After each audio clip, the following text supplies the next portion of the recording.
28 मार्च 2025। अस्सलाम वालेकुम मेरे दोस्तों, सजनों और बेलियों। आज छोटी सी एक वीडियो बना रहा हूँ उन लोगों के लिए जिनको कोलियस पौधे बहुत पसंद है। इनमें काफ़ी डिफरेंट कलर्स भी आते हैं।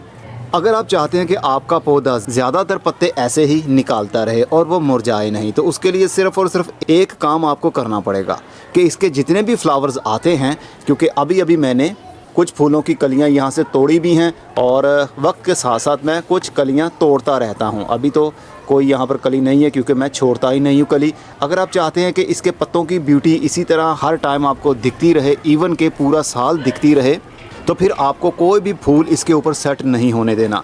जब पौधे के ऊपर फूल सेट होने लगे तो पौधे को लगता है कि उसका लाइफ का साइकिल कंप्लीट हो चुका है।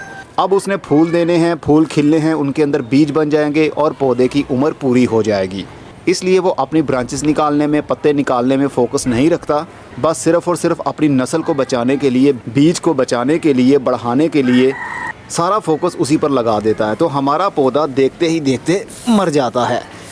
लेकिन आपका पौधा ना मरे उसके लिए यही टिप है एक, कोई खाद दें या ना दें, कोई पेस्टिसाइड का स्प्रे करें या ना करें, सिर्फ़ और सिर्फ कोलियस को बचाने का एक ही तरीका होता है कि इसको बहुत जल्द कलियां लगने लगती हैं और फूल खिलने लगते हैं। गुच्छों की सूरत में इसको फूल खिलते हैं। ये देखिए मिल गई 2 कलियाँ।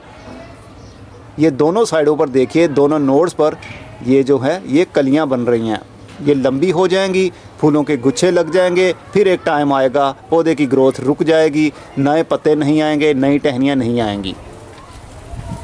बस इसी तरह फूलों को तोड़ते रहिए। तुलसी के पौधे को भी ऐसे ही कर सकते हैं, न्याज़ बो के पौधे को भी ऐसा ही कर सकते हैं। नहीं तो फूलों पर आ गया तो समझ लीजिएगा उसका अल्टीमेट टाइम शुरू हो चुका है। अब उसका फोकस पौधे की नई ग्रोथ करने में नहीं बल्कि अपने बीज को बचाने में, बढ़ाने में लग जाएगी।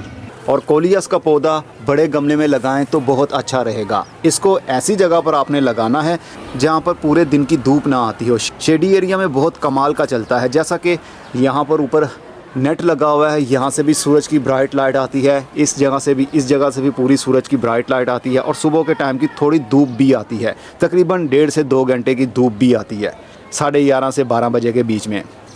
तो इससे फोटोसिंथेसिस बहुत अच्छा हो जाता है। अब देखा जाए तो इसकी ग्रोथ इस साइड पर ज़्यादा, मेरी साइड पर ज़्यादा झुकी हुई है। क्यों?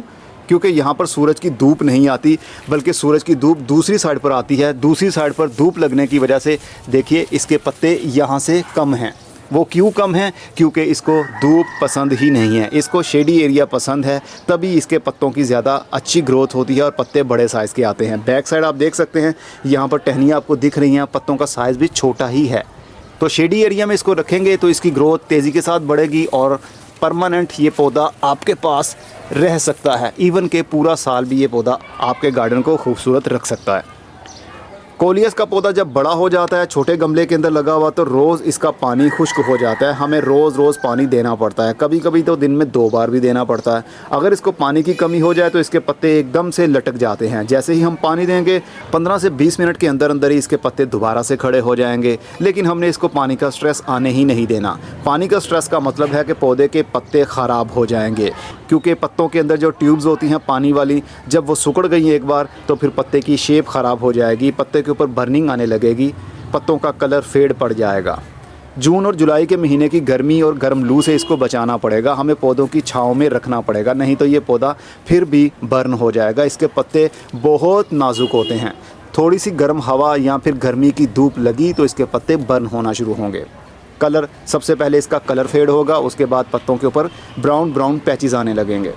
तो कोलियस का अभी मौसम है, आपको नर्सरीज़ पर बहुत सारे पौधे डिफरेंट कलर्स में मिल जाएंगे। मेरे पास एक और कलर भी है, वो ये लगा हुआ। देखिए इसके ऊपर ऐसे लग रहा है जैसे कि पेंट कर रहे हों और पेंट के छींटे इसके ऊपर पड़ गई हों। बीच में से ऑफ वाइट है, ग्रीन कलर भी है, ब्राउन पैचेस भी हैं। कितनी खूबसूरती में इजाफा कर रहा है ये पौधा। तो नर्सरी पर ये आराम से आपको मिल जाते हैं। हो सकता है कि 200 रुपये का, 250 रुपये का या 150 रुपये का, पौधे की हाइट और ग्रोथ के हिसाब से ही आपको रेट मिलता है। तो एक आध पौधा ले आइए और इसकी कलमें लगा कर बहुत सारे पौधे और भी बना सकते हैं। क्योंकि ये नरम लकड़ी वाला पौधा है, इसकी लंबी कलम नहीं लगाई जाती। बस ज़्यादा से ज़्यादा एक नोड एरिया मिट्टी के अंदर हो और एक नोड एरिया मिट्टी से बाहर हो। मतलब ये तकरीबन 2 से 3 इंच लेंथ की कलम आप लगा सकते हैं। मिट्टी में लगाएं, कोकोपीट में लगाएं, लेकिन लगाने के बाद इसको शेडी एरिया में रखना है, धूप में बिल्कुल नहीं रखना।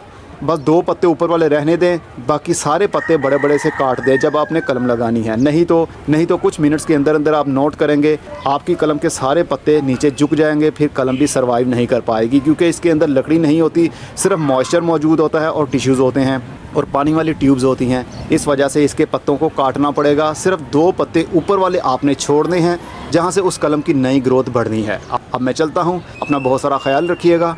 खुदा हाफिज़।